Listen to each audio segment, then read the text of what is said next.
Hello YouTube, and welcome to week 8, day 1. So yeah, today's a pressing session. So I'm going to start off with my ball jumps, and then move on to the axle clean and push press. So it's 10 minutes, every minute on the minute, and yeah, going to probably go up to about 116, something like that.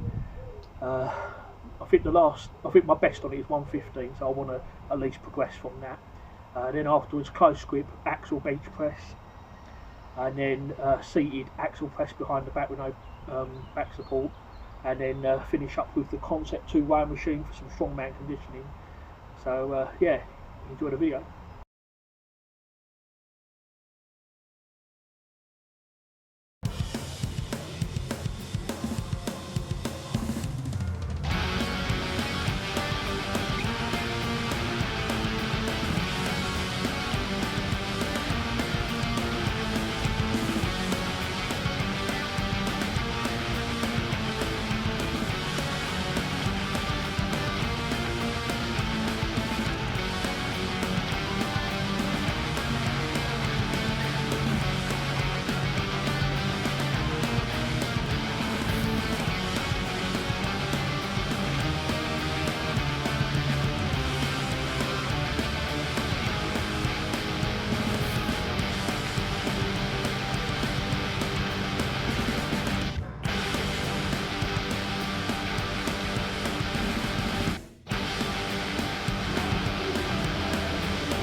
Okay, so that concludes the session, and yeah, really great session, really happy with today. So I did the bull jumps, went up to 79 inches, 2 metres, so I think I'm only about 8 inches away from my best on that one. And then the axle, I was going to go for 116, but in the end I went for 117 and a half, because I figured, well, the next time I do this I really want to do 120 kilos and do that for a 10-minute EMOM. I think 120 kilos is my best for a 10-minute EMOM, so yeah, I want to try and beat that. So I figured if I'm doing 120 next time, I might as well just do 117. So I did that, and yeah, to be honest, it wasn't too difficult actually. So on the 11th set I went up to 122.5 kilos. That was quite hard, but I just wanted to see what I could do, so I rested for 2 minutes, and then yeah, did 127.5 kilos, 281 pounds, which is just over 20 stone in old money. I just wanted to hit that 280 pound mark because it's been quite a while since I've touched that kind of weight, and to be able to do that in a fatigue state after doing all them sets before, yeah, I'm really pleased with that. And to be honest, actually, it was hard, but I definitely could have done more. You know, definitely at least 130 or more. So yeah, really good session. And then afterwards did close grip bench press, and finished up with 110 kilos for 8 reps. And I wish I'd have gone a bit higher, because that was easy actually. I should have gone to at least 115. That was too easy, but I didn't want to go too high, because although it's only 8 reps, obviously I've done the 12 and then the 10 rep sets before, so I wasn't sure, and I don't have a spot of either, so I was trying to leave a bit in the tank. But yeah, for sure I could have done at least 115 for 8 and still probably had room to spare. And then axle bar shoulder press behind the neck, with no back support, makes it a lot harder. But I went up to 80 for 5, which I think is my best. So that was hard, but again, not quite to my limit. Could have gone higher. So yeah, everything's really good. This, you know, this is the last week of the block, and then when I go to week 9, I will be changing some of the exercises for the next block. But it'll pretty much be similar to what I'm doing, but just harder, more weight. So yeah, looking forward to that. Afterwards, I finished up with a Concept 2 rower. So it was 4 sets of 500 metres. But every set had to be done in under 1 minute 50, which I did. First set was 1 minute 48, second set and third set. The first 3 sets I did them in 1 minute 48 seconds, and then the fourth and final set I did 1 minute and 47. Was very, very hard. The first 2 sets weren't too bad, but sets 3 and 4, especially that last set, was really hard because I'm only having 1 minute rest in between. So I do 500 metres, rest 1 minute, do another 500 metres, rest another minute, and so on until I've done 4 sets of 500 metres. And to do all 4 sets in under 1 minute 50, that is a tough workout. And so next time I do it, I'm going to try and do the same 4 sets of 500 metres, but try and do all 4 sets with 1 minute rest, and try to do them all in under 1 minute 45. I'm not looking forward to that. That is going to be hell. I probably will fail. If I do, I'll just stick with it until I can do it, or I might, if I do fail, I might extend the rest to like 2 minutes in between, get all 4 sets in 1:45 or less, and then every workout just try and gradually decrease my rest periods until I can do all 4 sets in under 1 minute 45 with just a 1 minute's rest. Okay, so yeah, going to sign off now, end the video here. Thank you guys for watching. If you've got any comments, please let me know. Any questions or whatever comments, let me know in the comments below. Don't forget to subscribe if you haven't already done so. Next training session will probably be Tuesday, and that's going to be a lower body session. So yeah, front squats and the like. So stay tuned, and I'll see you on Tuesday.